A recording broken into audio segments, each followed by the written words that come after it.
Mana ko'ryapsizlar, shuncha olamiz va 1 litr suvga solamiz.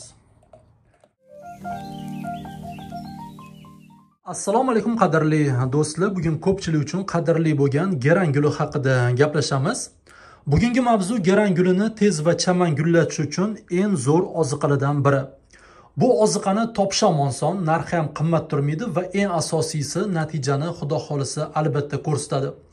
O'zi biz teplitsada ham har xil o'simliklarni g'unchalatish uchun, gullatish uchun, g'unchalarni ochish uchun asosan shu yoki shunga o'xshash oziqalarni ishlatamiz va natija har doim zo'r bo'ladi. Bu oziqaning nomi 13-40-13, bu kompleks oziqa. Bunaqa oziqalar agrodo'konlarda qoplab ham sotiladi, kilolab ham sotiladi, xohlasanglar gramlab ham sotiladi. Misol uchun xona gullari uchun 50 gram, 100 gram olsanglar, bu sizlarga ancha arzonga tushadi. O'zi agrodo'konga borib, menga 13-40-13 bering desanglar, sotuvchi albatta buni biladi.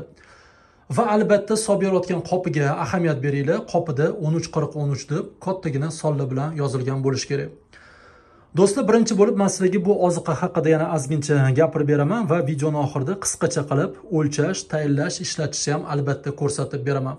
Do'stlar, kim bizning kanalimizda mehmon bo'layotgan bo'lsa, albatta obuna bo'linglar va bizning Telegram kanalimizga ham obuna bo'linglar. Birinchi bo'lib aytmoqchi bo'lgan gapim 13-40-13 oziqasi har xil rangda bo'lishi mumkin.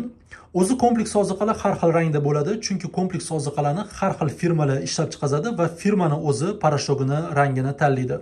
Buni aytishimdan maqsad, sizlar izohda yozishinglar mumkin. Siz ko'rsatgan oziqa pushti rang edi, qizil edi. Biza sotib olgan 13-40-13 bo'lsa, oq ekan, ko'k ekan, sariq ekan deb yozishinglar mumkin. Rangiga ahamiyat bermaymiz, eng asosiysi 13-40-13 deb yozilgan qopdan solib bergan bo'lsa bo'ldi. Bu oq ham bo'lishi mumkin, ko'k ham bo'lishi mumkin, sariq ham, jigarrang ham, qizil ham bo'lishi mumkin. Do'stlar, 13-40-13 haqida yana men sizlarga ikkita ma'lumotni aytaman. Keyin videoning oxirida o'lchash, tayinlash, ishlatishni ham albatta qisqa qilib ko'rsatib beraman. Ozgincha sabr qilamiz. Bu oziqa har qanaqa o'simliklarni tez g'unchalatish, tez gullatish, g'unchalarini tez ochishning sababi bu oziqaning tarkibida fosfor moddasi juda ham ko'p.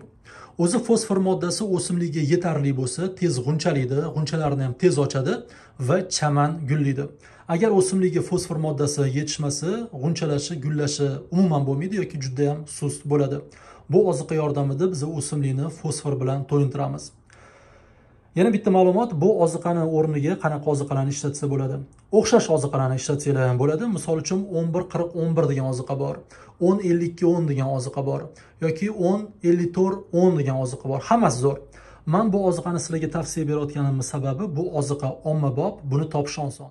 Xona gullari uchun bu oziqaning me'yori 1 litrga 1 gram oziqa solasizlar, har doim tindirilgan iliq suv ishlatinglar. Mana bizda 1 litr suv. Oziqani sizlar misol uchun qoshiqning uchida o'lchab olsanglar ham bo'ladi yoki kichkina tarozilar bo'lsa, kichkina tarozilarda 1 gram o'lchab olsanglar ham bo'ladi. Yoki mana eng zo'ri, eng osoni shprits yordamida o'lchasanglar bo'ladi. Shpritsning tepasini kesib tashlaysizlar, mana shu birinchi chizig'iga taqab kesasizlar. 1 milligram shpritsda bu 1 gram degani. Mana bizda hozir bu yerda 2 milligram, 1 milligram olamiz. Mana ozginchasini to'qib olib, mana shu 1 degan chizig'igacha oziqani olamiz. Mana ko'ryapsizlar, shuncha olamiz va 1 litr suvga solamiz. O'zi shpritsni o'lchashi men sizlarga batafsil boshqa videolarda ham ko'rsatib berganman.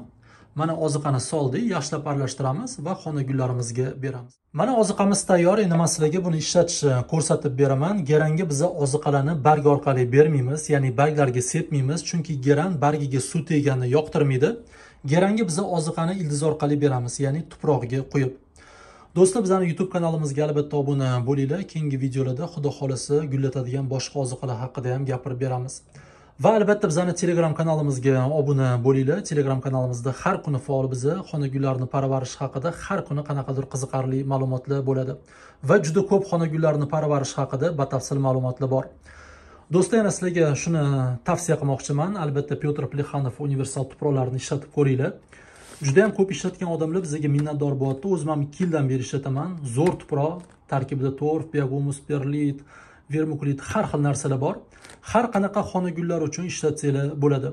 Bu tuproqni sizlar uzum marketdan xarid qilsanglar bo'ladi. Shu 10 litri 50 ming so'm turadi. Menimcha narxi juda ham zo'r.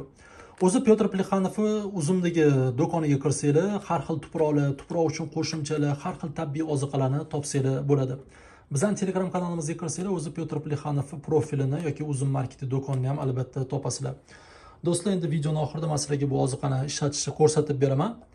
Gerallar uchun yoki har qanaqa gullaydigan xona gullari uchun bu oziqani sizlar har 10, har 15 kunda bir marta ishlatinglar. Juda ko'p ham ishlatmaylar. Misol uchun 5 kun, 3 kun, 7 kunda bir marta ishlatmaylar. Eng kamida orasida 10 kun bo'lsin. Misol uchun bugun ishlatdingmi, keyingisini 10 kundan keyin yoki 15 kundan keyin ishlatsa bo'ladi. Do'stlar, har xil moddalar ko'payib ketishi ham bu xona gullariga yomon ta'sir qiladi. Shuning uchun orasini ham uzoqroq qilinglar. Yana nimani sizlarga aytmoqchiman, bu oziqani ishlatishdan oldin albatta biz tuproqni ozgincha oddiy suv bilan namlab olishimiz kerak. Mana bizda tuprog'i nam bo'lib turibdi. Endi oziqani ishlatish. Oddiy suv quyganda xona gullariga qanaqa sug'orsanglar, xuddi suv quyganda beraverasizlar. Juda ko'p ham berish shart emas. Misol uchun 1 litrni bunga berib yormaysizlar. Mana shuni 3 dan 1ni bersanglar bemalol yetadi.